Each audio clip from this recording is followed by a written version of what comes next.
If you want to scan documents on your Samsung Galaxy A56, it's quite easy to do. So first of all, locate your camera application, open it up.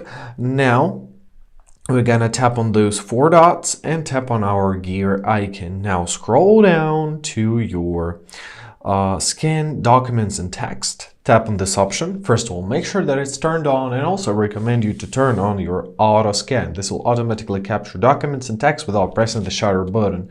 Now let's go back to our camera and let's bring our document into the view of our camera. So let's do this. Let's bring up our camera and let's hold our camera still. As you see, the first picture was captured.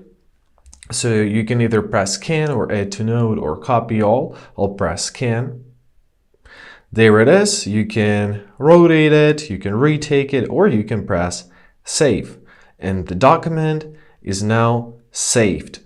And basically that's how it works.